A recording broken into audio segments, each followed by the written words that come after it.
আর জাতীয় প্রেস ক্লাবের সামনে ভারতীয় পণ্য বয়কটের আহ্বান জানান বিএনপির সিনিয়র যুগ্ম মহাসচিব রুহুল কবির রিজভী। তিনি বলেন, বাংলাদেশকে অস্থিতিশীল করার ব্যর্থ চেষ্টা করে যাচ্ছে ভারত। আজকে তারা নানা ধরনের উস্কানি দিচ্ছে বাংলাদেশে, মানুষের মধ্যে, বাংলাদেশের ভিতরে, কিন্তু বাংলাদেশের মানুষ তাদের উস্কানিতে পা দেয়নি। পার্শ্ববর্তী দেশ যে আমাদের এখানে উস্কানি দিতে পারে, এটা গোটা জাতি ধরে ফেলেছে। আমরা ওদের পণ্য বর্জন করব। এদিকে বাংলাদেশের বিরুদ্ধে ভারতীয় আগ্রাসন, অপপ্রচার ও সার্বভৌমত্ব বিরোধী অপতৎপরতা বন্ধের দাবিতে অন্য এক প্রতিবাদ সভায় বিএনপির চেয়ারপারসনের উপদেষ্টা জয়নাল আবেদীন ফারুক ভারতের সাম্প্রতিক কর্মকাণ্ডের তীব্র প্রতিবাদ জানান। শেখ হাসিনার প্রেতাত্মারা কোনোদিনও আর বাংলাদেশে নতুন ষড়যন্ত্র করতে পারবে না। বাংলাদেশে অস্থিতিশীল ঘটনার জন্য ভারতের আশ্রয়ে শেখ হাসিনার কর্মকাণ্ডকেই দায়ী করেন বক্তারা। প্রধান উপদেষ্টা ডক্টর মোহাম্মদ ইউনূস বলেছেন, ধর্ম মতপথের ভিন্নতা থাকলেও বাংলাদেশের সবাই একই পরিবারের অংশ। মত পার্থক্য থাকলেও শত্রুতা নেই কারো বিরুদ্ধে।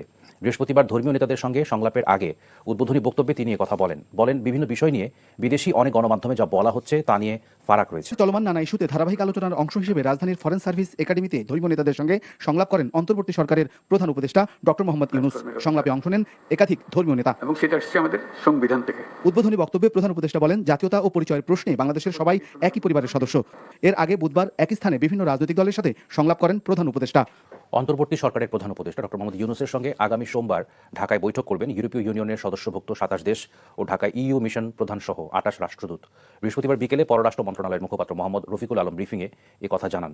ইইউর সব সদস্য দেশের রাষ্ট্রদূত একত্রিত হয়ে সরকার প্রধানের সঙ্গে আলোচনার উদ্যোগটি এবারই প্রথম। এই উদ্যোগ বাংলাদেশ ও ইইউর সম্পর্ক আরও সুসংহত করবে বলে জানান তিনি। মুখপাত্র বলেন, আসন্ন বৈঠকে বাংলাদেশের সঙ্গে ইইউভুক্ত সদস্য রাষ্ট্রগুলো এবং ইইউর সঙ্গে দ্বিপক্ষীয় সম্পর্কের সার্বিক পর্যালোচনা, সহযোগিতার নতুন ও সম্ভাবনাময় ক্ষেত্র, এলডিসি উত্তরণ পরবর্তী জিএসপি প্লাস বাণিজ্য সুবিধাদি, জলবায়ু পরিবর্তন সৃষ্ট অস্তিত্ব সংকট মোকাবেলা, দ্রুত রোহিঙ্গা প্রত্যাবাসন বাস্তবায়ন এবং সর্বোপরি একটি টেকসই ভবিষ্যৎ বিনির্মাণে উভয়ের অঙ্গীকার ও করণীয় সম্পর্কে আলোচনা হওয়ার সম্ভাবনা রয়েছে। এদিকে বাংলাদেশের বিরুদ্ধে সকল প্রকার মিথ্যা প্রচারণা থেকে বিরত থাকতে ভারতের গণমাধ্যম এবং রাজনৈতিক গোষ্ঠীর প্রতি আহ্বান জানিয়েছে বাংলাদেশ হিন্দু বৌদ্ধ খ্রিস্টান কল্যাণ ফ্রন্ট। বৃহস্পতিবার বিকেলে জাতীয় প্রেস ক্লাবে আয়োজিত সংবাদ সম্মেলনে সংগঠনটির চেয়ারম্যান বিজন কান্তি সরকার এই আহ্বান জানান। এ সময় তিনি অভিযোগ করেন, ভারতীয় গণমাধ্যম টাকার বিনিময়ে মিথ্যা সংবাদ প্রচার করছে।